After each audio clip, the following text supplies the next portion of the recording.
ನಮಸ್ಕಾರ, ನೀವು ನೋಡ್ತಾ ಇದ್ದೀರಾ ಸ್ಪೀಡ್ ನ್ಯೂಸ್ ಕನ್ನಡ. ನಾನು ಸಂತೋಷ್ ಕಶ್ಯಪ್. ಮೇ 4ನೇ ತಾರೀಕು ರಾಜ್ಯದ ರಾಜಕಾರಣ ಮತ್ತು ದೇಶದ ರಾಜಕಾರಣಕ್ಕೆ ಬಹು ನಿರ್ಣಾಯಕವಾದಂತಹ ದಿವಸ ಅಂತ ಹೇಳಲಾಗ್ತಾ ಇದೆ. ಯಾಕೆ ಅಂತ ಹೇಳಿದ್ರೆ, ಮೇ 4 ಫಲಿತಾಂಶದ ದಿವಸ. ಏನು ರಾಜ್ಯದ 2 ಉಪಚುನಾವಣೆಗಳು ನಡೆದವು, ದಾವಣಗೆರೆ ಮತ್ತು ಬಾಗಲಕೋಟೆ. ಬಹಳಷ್ಟು ಸುದ್ದಿ ಮಾಡಿದಂತಹ, ಸದ್ದು ಮಾಡಿದಂತಹ 2 ಬೈ ಎಲೆಕ್ಷನ್. ಸಹಜವಾಗಿ ಸಾರ್ವತ್ರಿಕ ಚುನಾವಣೆಗೂ ಈ ಉಪಚುನಾವಣೆಗೂ ವ್ಯತ್ಯಾಸ ಅಜಗಜಾಂತರ ಇರುತ್ತೆ. ಬಟ್ ದಾವಣಗೆರೆ ಅನ್ನುವಂಥದ್ದು ಪ್ರಮುಖವಾಗಿ ಈ ಒಂದು ಬೈ ಎಲೆಕ್ಷನ್ ಬಹಳಷ್ಟು ಸದ್ದು ಮಾಡ್ತು. ಬಿಕಾಸ್ ರಾಜ್ಯದ ಕಾಂಗ್ರೆಸ್ ಪಾಳೆಯದಲ್ಲಿ ಆದಂತಹ ಬೆಳವಣಿಗೆಗಳು. ಹೀಗಾಗಿ ಇದರ ಫಲಿತಾಂಶದ ಮೇಲೆ ರಾಜ್ಯ ರಾಜಕಾರಣದಲ್ಲಿ, ಅದರಲ್ಲಿ ಪ್ರಮುಖವಾಗಿ ಕಾಂಗ್ರೆಸ್ನಲ್ಲಿ ಹಲವು ನಾಯಕರ ಭವಿಷ್ಯ ನಿರ್ಧಾರ ಆಗಲಿಕ್ಕಿದೆ. ಏನು ಈಗಾಗಲೇ ಮುಸ್ಲಿಂ ನಾಯಕರ ತಲೆದಂಡಗಳು ಪಕ್ಷ ವಿರೋಧಿ ಚಟುವಟಿಕೆ ವಿಚಾರದಲ್ಲಿ ಆಗಿರುವಂಥದ್ದು, ಪ್ರಮುಖವಾಗಿ ಇನ್ನೊಂದು ಹೆಸರು ರಾಜಕೀಯ ಪಡಸಾಲೆಯಲ್ಲಿ ಕೇಳಿಬಂದಂಥದ್ದು ಮುಸ್ಲಿಂ ಸಮುದಾಯದ ಪ್ರಬಲ ನಾಯಕ ಸಚಿವರಾದಂಥ ಜಮೀರ್ ಅಹ್ಮದ್ ಅವರು. ಮೇ 4ರ ಈ ಉಪಚುನಾವಣೆಯ ತೀರ್ಮಾನದ ಫಲಿತಾಂಶದ ನಂತರದಲ್ಲಿ ಜಮೀರ್ ಅವರ ಭವಿಷ್ಯವು ಕೂಡ ನಿರ್ಧಾರ ಆಗುತ್ತೆ ಅನ್ನುವಂಥದ್ದು. ಅದಾದ ಮೇಲೆ ರಾಜ್ಯ ಕಾಂಗ್ರೆಸ್ನಲ್ಲಿ ಸಂಪುಟ ವಿಸ್ತರಣೆಯೋ, ಸಂಪುಟ ಪುನರ್ರಚನೆಯೋ ಅಥವಾ ಅಧಿಕಾರ ಹಂಚಿಕೆ, ಅಧಿಕಾರ ಬದಲಾವಣೆಯಲ್ಲಿ ಸಿಎಂ ಗಾದಿಯಿಂದ ಸಿದ್ದರಾಮಯ್ಯನವರು ಇಳಿದು DKಶಿ ಅವರು ಅಲಂಕರಿಸ್ತಾರಾ ಅನ್ನುವಂಥದ್ದು ಒಂದು ಕಡೆಯ ಚರ್ಚೆ, ಒಂದು ಕಡೆಯ ಕುತೂಹಲವಾದರೆ, ದೇಶದಲ್ಲಿ ಪಂಚರಾಜ್ಯ ಚುನಾವಣೆಗಳು ಆಯಿತು ಇತ್ತೀಚೆಗೆ. ಅದರಲ್ಲಿ ಪ್ರಮುಖವಾಗಿ ಅಸ್ಸಾಂ, ಪಾಂಡಿಚೇರಿ, ಕೇರಳ, ತಮಿಳುನಾಡು ಮತ್ತು ಪಶ್ಚಿಮ ಬಂಗಾಳ, ವೆಸ್ಟ್ ಬೆಂಗಾಲ್, ಈ 5 ರಾಜ್ಯಗಳ ಸಾರ್ವತ್ರಿಕ ವಿಧಾನಸಭಾ ಚುನಾವಣೆಗಳು ಮುಗಿದಿವೆ. ಇದರ ಫಲಿತಾಂಶವೂ ಕೂಡ ಮೇ 4ನೇ ತಾರೀಕೆ ಬರ್ತಾ ಇದೆ. ಹೀಗಾಗಿ ದೇಶದಲ್ಲಿ, ಅಂದರೆ ರಾಷ್ಟ್ರೀಯ ಪಕ್ಷಗಳಾದಂತಹ BJP ಮತ್ತು ಕಾಂಗ್ರೆಸ್ ಅಲಯನ್ಸ್ನಲ್ಲಿ ತಮ್ಮದೇ ಆದಂತಹ ತಯಾರಿಯಲ್ಲಿದ್ದವು. ಪ್ರಮುಖವಾಗಿ ನಾವು ಗಮನ ಹರಿಸಬೇಕಾದಂಥದ್ದು ತಮಿಳುನಾಡು, ಕೇರಳ ಮತ್ತು ವೆಸ್ಟ್ ಬೆಂಗಾಲ್. ಇಲ್ಲಿ ಪ್ರಾದೇಶಿಕ ಪಕ್ಷಗಳದೇ ಪ್ರಾಬಲ್ಯ ಹೆಚ್ಚಾಗಿರುವಂಥದ್ದು. ಹೀಗಾಗಿ ಅವರ ಲೆಕ್ಕಾಚಾರದಲ್ಲಿ ಅವರು ಇದ್ದರು.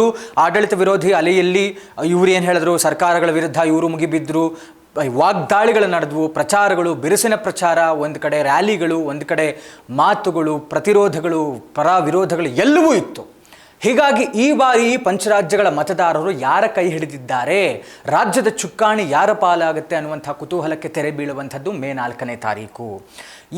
ಈ ಒಂದು ಮತದಾನ ಆದಮೇಲಿಂದ ಟಿಲ್ ರಿಸಲ್ಟ್ಸ್ ಬರೋ ತನಕ ಬೇಕಾದಷ್ಟು ಚುನಾವಣೋತ್ತರ ಸಮೀಕ್ಷೆಗಳು ಬರ್ತವೆ. ಅಂದರೆ ಎಕ್ಸಿಟ್ ಪೋಲ್ ರಿಸಲ್ಟ್ಸ್ ಅಂತ ಏನು ಕರಿತೀವಲ್ಲ ನಾವು, ತಮ್ಮದೇ ಆದಂಥ ರೀತಿಯಲ್ಲಿ, ತಮ್ಮದೇ ಆದಂಥ ಸೋರ್ಸ್ನಲ್ಲಿ, ತಮ್ಮದೇ ಆದಂಥ ಲೆಕ್ಕಾಚಾರದಲ್ಲಿ ಈ ಒಂದು ಚುನಾವಣೋತ್ತರ ಸಮೀಕ್ಷೆಯಲ್ಲಿ ಯಾವ ರಾಜ್ಯದಲ್ಲಿ ಯಾವ ಪಕ್ಷದವರು ಅಧಿಕಾರವನ್ನು ಹಿಡಿಯಬಹುದು ಅನ್ನುವಂಥ ಲೆಕ್ಕಾಚಾರಗಳು ಬರುತ್ತೆ.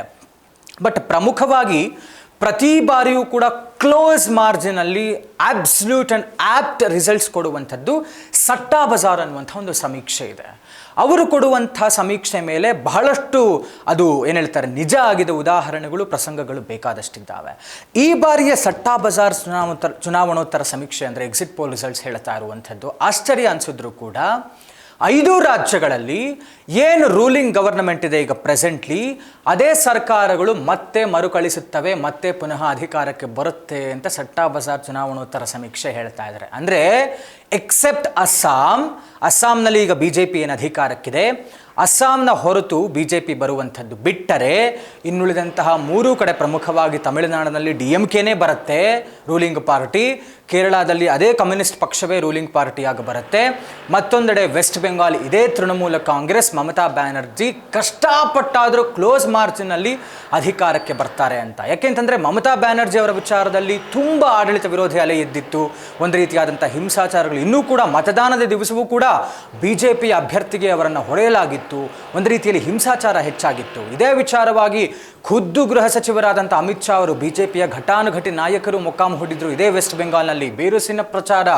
ಅವರದೇ ಆದಂಥ ಲೆಕ್ಕಾಚಾರದಲ್ಲಿದ್ದಾರೆ BJPಯವರು, ಶತಾಯಗತಾಯ ನಾವು ಅಧಿಕಾರವನ್ನು ಹಿಡಿತೇವೆ ಅಂತ. ಬಟ್ ಸಟ್ಟಾ ಬಜಾರ್ ರಿಸಲ್ಟ್ಸ್ ಹೇಳ್ತಾ ಇದೆ, ಪ್ರಮುಖವಾಗಿ ಅಸ್ಸಾಂ BJP ರೂಲಿಂಗ್ ಬಿಟ್ಟರೆ ಉಳಿದ ಎಲ್ಲ ಕಡೆಯೂ ಕೂಡ ರೂಲಿಂಗ್ ಗವರ್ಮೆಂಟೇ ರಿಪೀಟ್ ಆಗುತ್ತೆ ಅಂತ.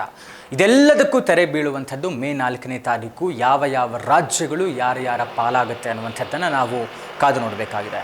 ಇದಾಗಿತ್ತು ಇವತ್ತಿನ ವಿಶೇಷ. ನೋಡ್ತಾ ಇರಿ ಸ್ಪೀಡ್ ನ್ಯೂಸ್ ಕನ್ನಡ, ಸುದ್ದಿ ನಿಮ್ಮದು, ವೇಗ ನಮ್ಮದು.